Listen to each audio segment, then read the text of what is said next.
In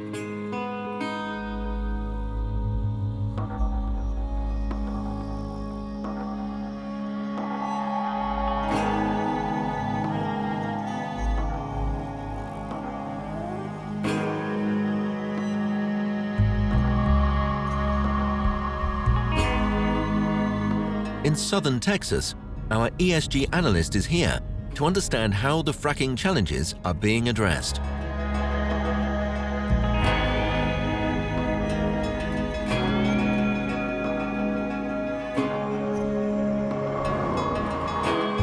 An early morning on the outskirts of Karnes, a small town in Texas. The analyst meets an environmental activist, Sharon Wilson. According to her, large parts of the industry operate without scruples. They will try very hard to intimidate people. They don't want anyone to see what they're doing. They don't want anyone to know what they're doing. If there are emissions, then we might be able to pick some of them up. Sharon works around the clock, documenting emissions with an infrared camera and fighting for the rights of the local population, who are suffering from the effects of shale gas production. The US energy supply has taken a new turn. Technological advances have generated a fracking boom, with facilities now popping up everywhere. You can get a permit from the Railroad Commission in under 7 days. When I got the solar panels to put on my home, it took at least 6 months to get all the permits I needed. Since fracking has become such an effective and economical production method, the shale gas industry has grown into a highly lucrative business.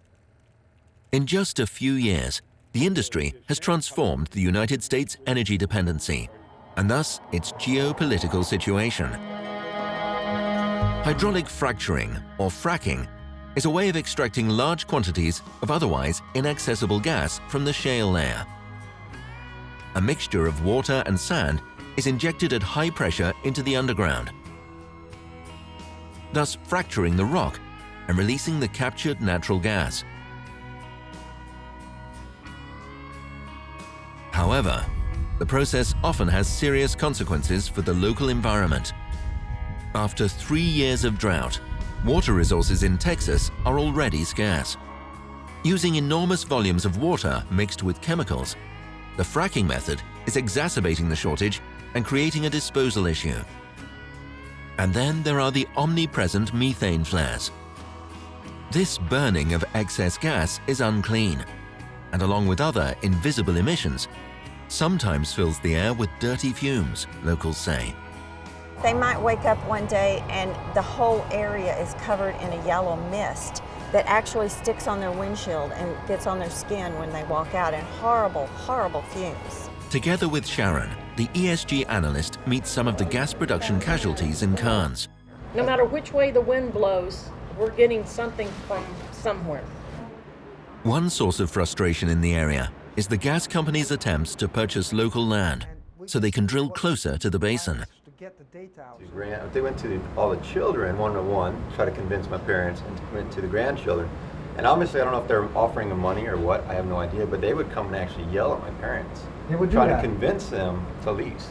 There's going to be all this money, everyone will be rich, and are they paying them off? But it tore our family apart. The analyst visits one of the affected families in Karnes. Besides the water and air pollution, fracking creates a steady, annoying rumble in the underground, all due to the drilling and pumping. And then there's the traffic. 3 years ago, no more than 5 trucks a day came along this road. Now the Cernies find it impossible to continue their lives here. The noise is maddening, as you can see. The noise is maddening to where we can't, even inside, can't really carry on a conversation. And this is 24/7. It doesn't really let up because it's a 24/7 industry. It just makes me so sad. It's like we're expendable. It's like, what's it matter as long as they get their goal, which is, I feel, greed. We are right in the line of several of these facilities. They surround our home. So no matter which way the wind blows, our property is getting chemicals. we want to do nothing but get out of this area, but we're basically stuck here now. I miss everybody coming over here to spend the night.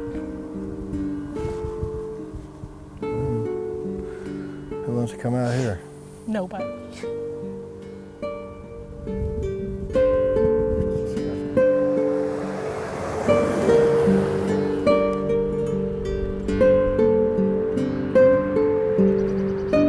Shale gas drilling is intensive in Texas, a state almost half the size of Europe. Many other states are seeing similar activity, and the industry has great expectations for the worldwide expansion of fracking and shale gas production. Next, the ESG analyst stops by for a visit with Fred Lizzie and his family. They run a healthy, fast-growing business at their natural farm, using no pesticides or chemicals. I produce 100% grass-fed beef, lamb, and goat. This is his parents' land and their family home, but the possible water contamination and air pollution make it impossible for them to continue their sustainable farming practices. They don't like no for an answer. And us continuing the farm here, if they were to come and lease, you don't have full control over the property like you have in the past when they come in. They give them too many rights. Progress in the name of economic development, in this case fossil fuel extraction, can threaten the livelihoods of other businesses like farming. I'm a farmer. Yeah. That's what I love. I love the land. That's what you want to do. Yeah. And after calling this place home for like 14 years, I always taught the kids, like, explain the difference between our house and actually the property. And even though it's not ours yet, and I manage it and I take care of my parents to trust me with it, when we drive in the gate, that's home.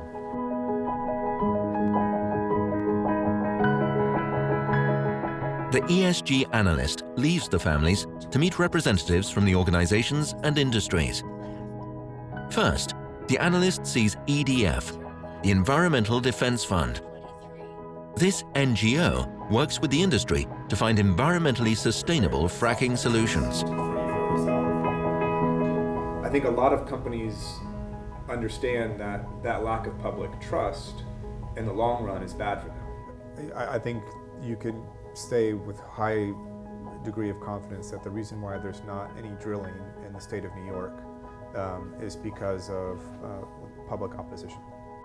In Houston, the analyst has a meeting with environmental authorities, as well as some of the oil and gas companies that appear to overlook the interests of local people. Only one of these companies was interested in taking part in this film. The ESG analyst met Southwestern Energy, which claims to do fracking in a way that takes the interests of communities and the environment into account. If we can take 10% out of just don't have to move water, that's $50,000 a well times 400 wells a year, Yeah. or in the other case, it's $100,000 a well for 100 wells. Well, that's real money. I mean, it's real dollars. So there's a lot of benefit. And if you let people get complacent, you don't challenge them to do something, then they're just going to let it go. And then you ask them, why do you do it that way? Well, we've always done it that way. But we challenge our people with, well, wait a minute, don't think that way. I don't care that you've always done it that way. We've got incentives for our staff to be environmentally sensitive, to be health conscious, to be economic conscious, but we want to deliver more, and we want to deliver more economic value, but then we also want to deliver values. The company's management feels that recycling water and chemicals and building a relationship with the local population have both actually boosted revenue, factors of extreme interest to us as investors.